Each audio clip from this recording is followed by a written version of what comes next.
වැඩිහිටියන්ට වඩාත් සුදුසුයි. මෙම වීඩියෝව හුදෙක් රසාස්වාදය සඳහා පමණි. ශෘංගාරාත්මක සාහිත්‍ය පිළිබඳ විවෘත මනසක් නොමැති අය කරුණාකර නැරඹීමෙන් වළකින්න. මගේ නම ඉෂංකි. මට දැන් වයස අවුරුදු 28යි. ජීවිතයේ සමහර හැරවුම් ලක්ෂයන් එන්නේ අප කවදාවත් බලාපොරොත්තු නොවන විදියටයි. මගේ ජීවිතයත් ඒ වගේ. නන්නා දුනන ඉරණමකට මුහුණ දුන් ඒ වැසිබර රාත්‍රියේ මට කිසිදා අමතක වෙන්නේ නැහැ. මම විවාහ වී දැන් වසර 4ක් වගේ වෙනවා. මගේ සැමියාගේ නම චාමර. ඔහු මෘදු ගතිගුණ ඇති රස්සාවටම කැපවුණු කෙනෙක් කිව්වොත් මම නිවැරදි. අපේ විවාහ ජීවිතය තුල විශාල ගැටුම් තිබුණේ නැති වුණට චාමරගේ කාර්යබහුලත්වය නිසා මගේ හිතේ තිබුණේ කිසිවෙකුට නොපෙනෙන තනිකමකි. ඔහු උදේ 7ට නිවසින් පිටව ගොස් රාත්‍රී 8-9 වනතුරු රැකියාවේ නිරත වුණා. නිවසේ රැඳී සිටි මාහට ඒ තනිකම මහා බරක් විදිහට දැනුණා.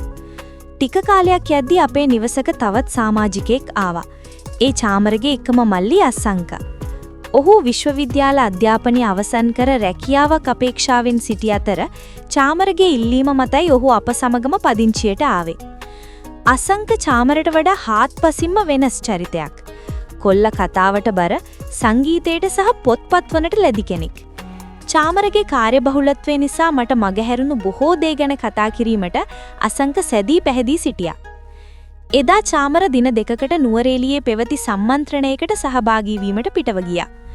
එයා ගියපු වෙලාවේ ඉඳන් මුළු ගේ පුරාම රජකලේ මූසල නිහඬ බවක්. උදෑසන සිටම අහස අඳුරු කර තිබුණේ මහා වැස්සක පෙරනිමිති පළ කරමින්. හවස් වෙද්දී අකුණු ගසමින් වැස්ස ඇද හැලෙන්නට විය. මම සාලේ ජනේලයේ ඇසලට වෙලා වත්ත දෙස බලා සිටියේ ඒ අඳුර මගේ හිතට බියක් ගෙන දුන් නිසයි. අඳුර වැටීගෙන එද්දී විදුලිය විසන්දි උනේ මුළු නිවසම එකවරම අඳුරේ ගිලී යද්දී. මා හදවතේ තිබු තනිකම බිය තව තවත් වැඩි වුණා. අක්කේ මුකෝ මේ තනියම? මම තිගැස්සී හැරෙද්දි දැක්කේ මල්ලි අඳුර මැද මගේ ළඟටම ඇවිත්. ඔහුගේ කටහඬේ වෙනදා නැති අමුතුම මුදු බවක් ගැබ තිබුණා. මල්ලි, කරන්ට් එකත් ගියා. මම මේ බලන් හිටියේ වැස්ස දිහා. මම බිම බලාගෙන හිමින් එහෙම කිව්වා. අයියා ඔයාව මෙහෙම දාලා යන එක නම් වැරදි. ඔයා වගේ ලස්සන කෙනෙක් මේ විදිහට තනියම දාලා යන එක හරි වැරදි. ඔහු මට ඉතා සමීපව පවසද්දී මට ඔහුගේ හුස්ම වැටෙන රිද්මය පවා දැනුණා. මොන හේතුවක් නිසාද මට තවමත් හිතාගන්න බෑ අසංකගේ වචනවලට මගේ හිත ගැස්සුණා. වසර 4ක් තිස්සේ චාමරගෙන් මන් බලාපොරොත්තු වූ ඒ අවදානය ඒ වචන මගේ මස්සෙනාගෙන් ලැබෙද්දී මට ඒ වචන ප්‍රතික්ෂේප කිරීමට ශක්තියක් තිබුණේ නැහැ.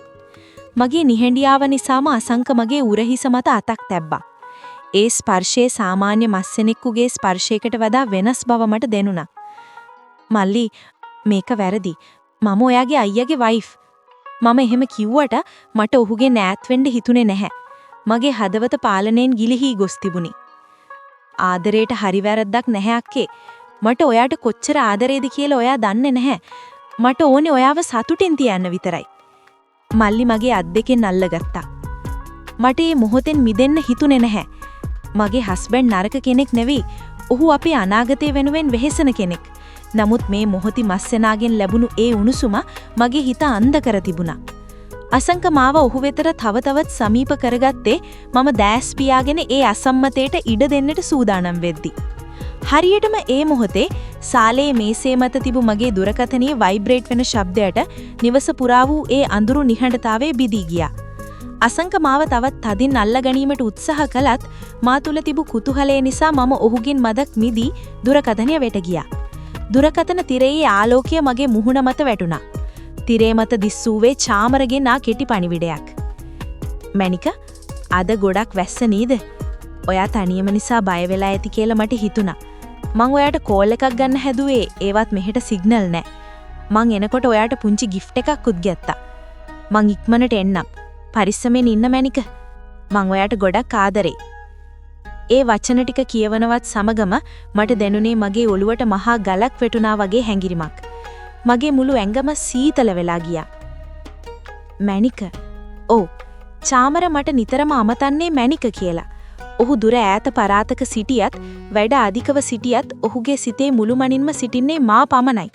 ඔහු මා කෙරෙහි තබා ඇති ඒ අතිමහත් විශ්වාසය, ගෞරවය මම මේ මොහොතේ පාවා දීමට සැරසුනේ කෙතරම් පහත් ගැහැණුවක් ලෙසින්ද? කවුද අක්කේ? මස්සෙනා නැවතත් මගේ උරහිසට අතක් තබනවට මම වහාම මස්සෙනාගේ අත ගසා දැව්වා. මල්ලි, නවත්තන්න මේක. මගේ ළඟට එන්න එපා. මම කෑ ගැහුවේ දුකෙන්. ඇයි අක්කේ? එකපාරටම මොකද උනේ? ඔහු ඇහුවේ පුදුමයෙන් වගේ. මල්ලි, මං ගැන ලැජ්ජයි. මං ගැනම මට ලැජ්ජයි. අයියා මාව කෙතරම් විශ්වාස කරනවද? මට බෑ එයාට ද්‍රෝහී වෙන්න. එයා මේ දැනුණත් මං ගැන හිතනවා. ඒවත් මම එයාට ද්‍රෝහී වෙන්න හදනවා. මේක මහා පාපයක් මල්ලි. මම ඇස්වල කඳුළු පුරවගෙන පැවසුවේ මං ගැනම කලකිරීමක් හිත ඇති උන්න නිසයි. මස්සනා මගේ දිහා මොහොතක් ගල් ගැසී බලා සිටියා. මගේ වචනවල තිබුණු තීනු බව ඔහුට දරා ගන්න නොහැකි වෙන්න ඇති. මල්ලි, ආයේ මෙහෙම දේවල් වෙන්න දෙන්න එපා. අයියයි මා අතර ප්‍රශ්න තියෙනවා. මන් ඒවා අයියා එක්ක කතා කරලා විසඳ ගන්නම්. ඒකට විසඳුම මේ වගේ අසම්මතයක පැටලෙන එක නෙවෙයි. මම ඔයාට ආයෙත් කියනවා. කවදාවත් මගේ දිහා ඒ විදිහට බලන්නවත් එපා. මම ඔයාගේ අයියාගේ වයිෆ්. මම ස්ථීර හඬෙන් කිව්වා. මස්සෙනා කිසිවක් නොකියාම ඔළුව පහත කරගෙන අඳුරේම කාමරයට ගියා.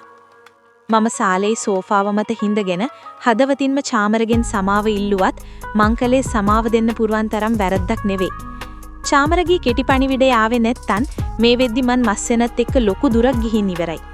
චාමරගේ ඒ පුංචි පණිවිඩය මාව සහ මගේ මුළු ජීවිතයම ලොකු විනාශයකින් බේරාගත්තා. මම වෙවුලන දෑතින් චාමරට පිළිතුලක් ලියා ඇව්වා. මහත්තයෝ, ඔයාගේ මැසේජ් එක දැක්කම මගේ බය නැති වුණා.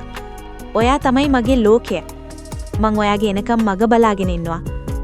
මමත් ඔයාට ගොඩක් ආදරේ. ඉක්මනට එන්න. එදා රාත්‍රියේ වැස්ස නතර වුණාට පස්සේ මට දැනුනේ මගේ සිත මහා බරකින් නිදහස් වුණා වගේ හැඟීමක්. ජීවිතේ తాවකාලික ආකර්ෂණයන් ඉදිරියේදී